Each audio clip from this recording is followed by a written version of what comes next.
Hello everyone, welcome to today's editorial analysis. As you know that we analyze the editorial of the Hindu and the Indian Express. The initiative is of Apti Plus and this is powered by ISGAN. Now moving ahead, before starting the editorial session, a piece of information for the aspirants who are preparing for the Civil Service Examination 2019 mains and upcoming for pre-2020. So specifically talking about the mains, we have 8 sectional 8 sectional tests.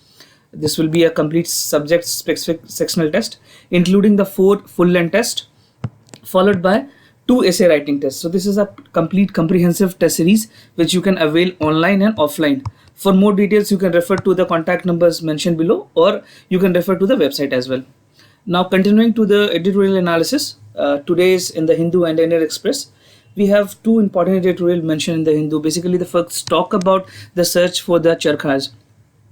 So it's basically it's the chaos and the recent resignation between the resignation of the Rahul Gandhi. So it talks about the leadership in the Congress, how the Congress will come into the force, and what it was before 10 years back. So that is completely into the leadership issues. So you can definitely read on this. It's a good editorial. Again, not that important for your mains examination, or neither contributing to the pre as well.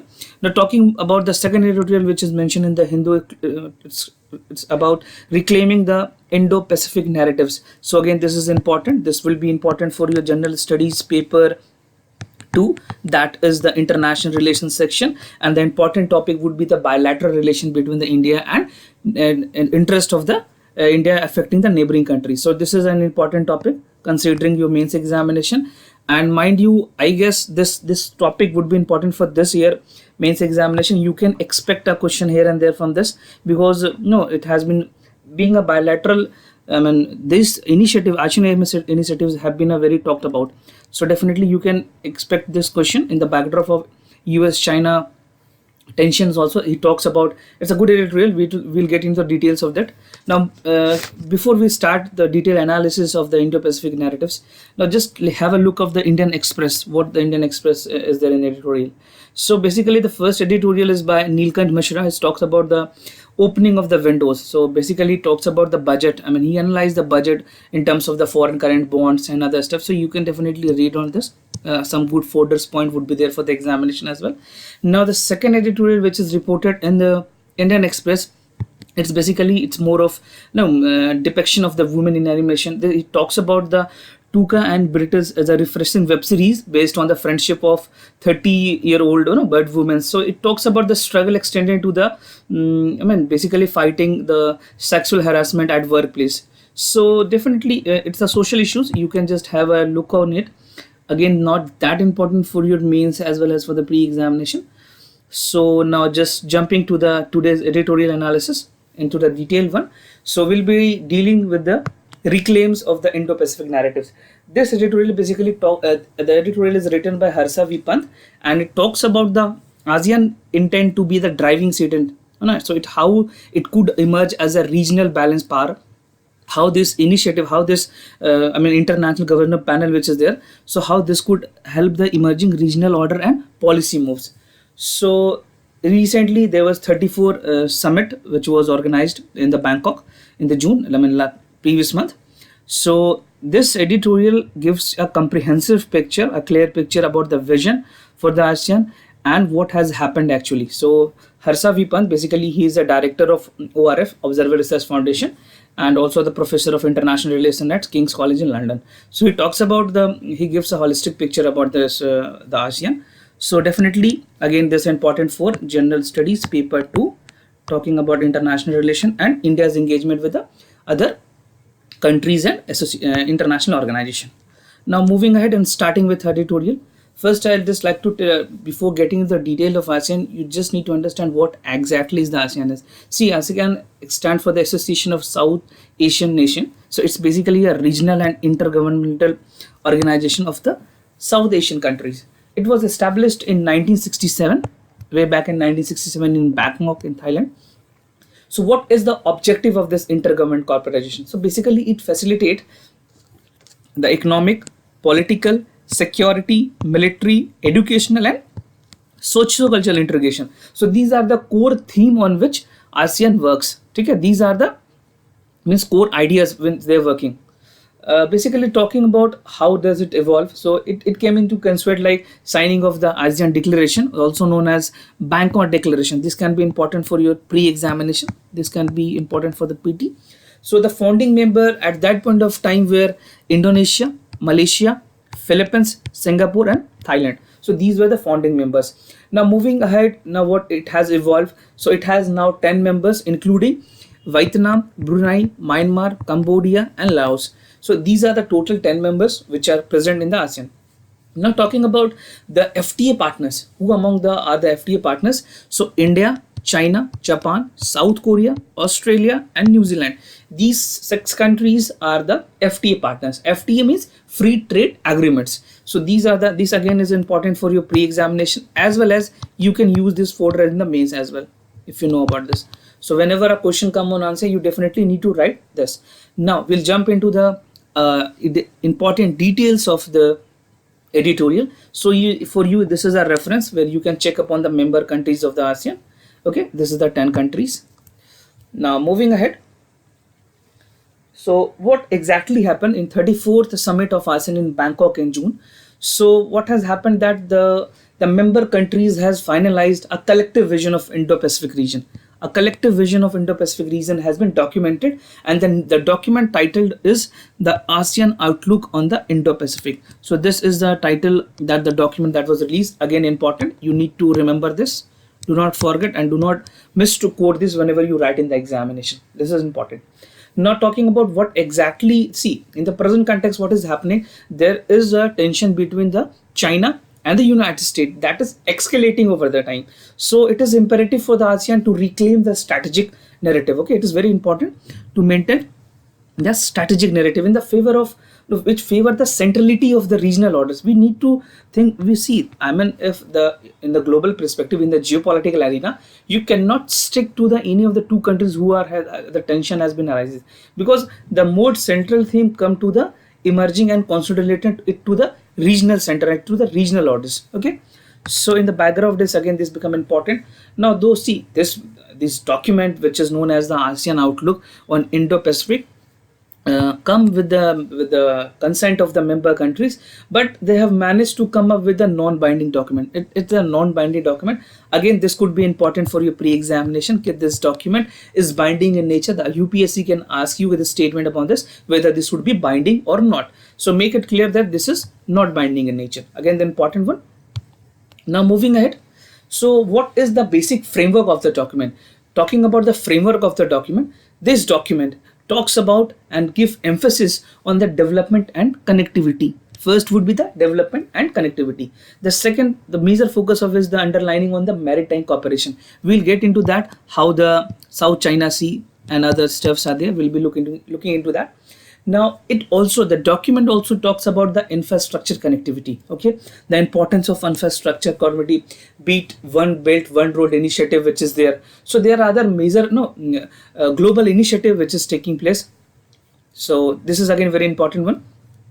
Now the fourth initiative and the focus of this document would be the broader economic cooperation. I mean, the broader economic cooperation is very important. You see in the recent time, the tension between the US and the China, the tension between the US and the China, and the tension between the US and India.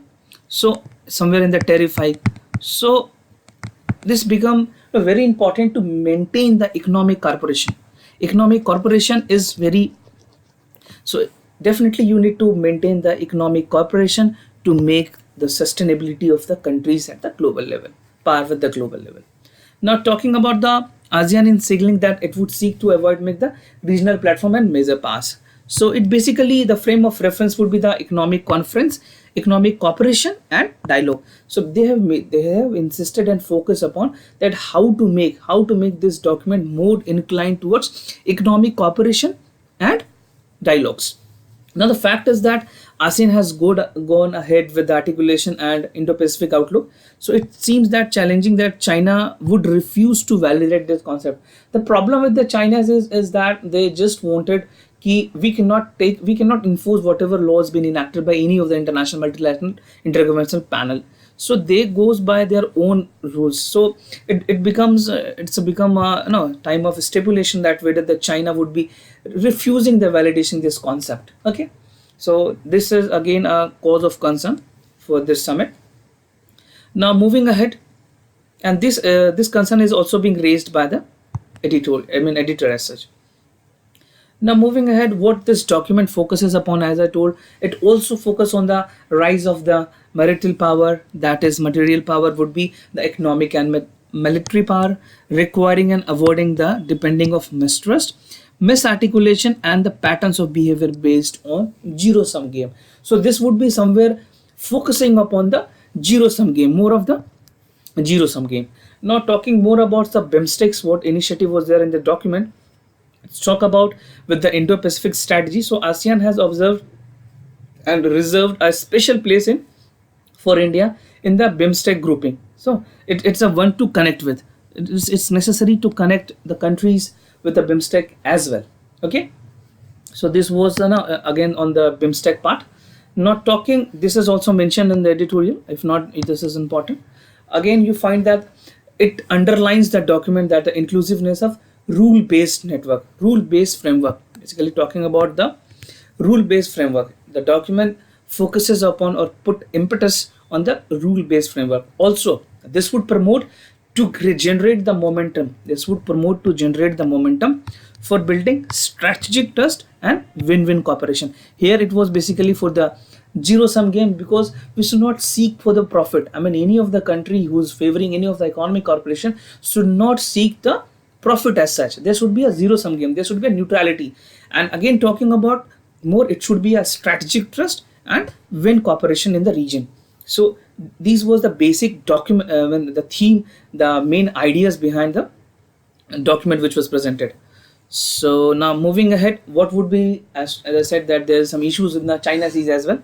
So the basically what happened, that ASEAN member has agreed to push up the quick conclusion about the code of conduct in the South China Sea, because see, there's an increasing tension with the Chinas, and largely talking about the other emerging countries which is associated with the South China Sea or the China Sea. Basically talking about the China Sea would be the Philippines, Vietnam, Indonesia, and Malaysia. So these are the major countries which are just concerned with the South China Seas. Now the tension has continued. Why the tension has continued? Because you have considered this news, I mean, over the period of time, you must have read this. So what is the main reason behind the tension to be continued? The main reason would be over the militarization of the waterways. So countries in the South China Sea are trying to make the hub of the militarization over there. They want to forecast that I'm the military power in this particular region. So militarization of waterways could be the possible reason for taking this into all the account. Not talking about the other countries. So US has released the free open Indo-Pacific strategic report. So it focuses upon the preserving of free and Indo-Pacific, free and open Indo-Pacific. This is again important for you for the pre as well as for the mains. So in the face of assertiveness of the China, so it talks about ki China should be the more assertive. Now talking about Japan, Japan has already unveiled open and free space concept in 2016. They have already come up with this concept. Now talking about Australia, Australia has also the foreign policy on white papers in 2017, where detail in the Indo-Pacific vision has centered around the security, openness, and prosperity. So see, these are the like theme of the Australia. See how well they are going. Talking about the Japan and Australia, they are inclined that there should be the security, there should be the openness, there should be the prosperity, there should be unanimity among the regional balances with it. So this would be again great positive note coming from the proactiveness coming from the Japan and the Australia. Now talking about the India has articulated that Indo-Pacific vision.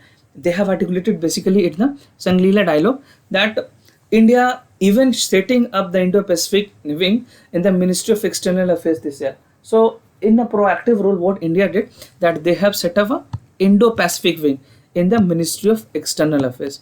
So this again is important. This could be a fodder point for you in the exam. So Ministry of External Affairs, Government of India has set up a Indo-Pacific wing. Okay, to get into the articulation to show that we are how inclined, how positive we are towards the Indo-Pacific vision. They have shown it to the Shangri-La dialogue. Now moving ahead, so what is the India's stand on this complete document presented at the ASEAN summit? So India has welcomed the ASEAN outlook on the Indo-Pacific, as it say that the important elements of convergence, it's its own approach towards the region. Okay. Now India has suggested that there is something in the peace, security, stability, prosperity, and rule. This would be the dominance. This would be the theme as far as the India's inclination towards this document is concerned. India would be focusing on the peace. India would be focusing on the security, stability, prosperity, and rules of the law. Basically, the law of the land. Not talking about the India's continues to invest in the Indo-Pacific. Okay, on the sidelines of recent G20 summits on the Osaka and Japan. Okay, Osaka. So basically, India was again towards like we'll be investing in the Indo-Pacific region. Now talking specifically, like India held discussion on the Indo-Pacific with US as well, and Japan with, and they have focused on improving the regional connectivity. See, regional connectivity has become very important. Talking about the infrastructure, talking about the economic stability, the improving of regional connectivity is very important. And at the same time, you cannot steep the importance of infrastructure development. So India has reiterated, and they have discussed with the US and the Japan on the discussion of Indo-Pacific region. So this is the India stand. Again, very important for you. Just learn this, and mind you that this important crux of the editorial is also given at the description channel of the YouTube. So for more details, you can refer to the description section, where you can get a crisp notes, and you can just hand on it and make your own notes as well. It's very important. Now moving ahead, what would be the way forward? See, talking about the document, the ASEAN has finally come up with the terms of its own rules in the Indo-Pacific. So now it's a ball in under the court of the regional stakeholders, the regional countries, the member countries. So how to work with the regional grouping? They need to become with the regional grouping, and to shape the balance of power. It's very important to shape the balance of power in that region. Okay, globally you need to maintain the balance of power. There do not need to be a country any of the country should not come with the dominance of its rules and regulation. So there is a complete sense that the regional partners, the stakeholders should come up with the balance of power in the favors of inclusivity, stability, and economic prosperity. So this would be the central theme, with the stability of the balance, talking about the balance of power. So dear students, this were complete a very good editorial. I'm again telling you can expect a question here and there in the main examination with this. So just figure it out. You have to also, if you want, you can read it further. But we have categorically analyzed the entire content of the news. You can refer to the description as well for more details. And I sincerely thank you for listening. Wish you all the best. Keep your work hard and keep rocking. Thank you.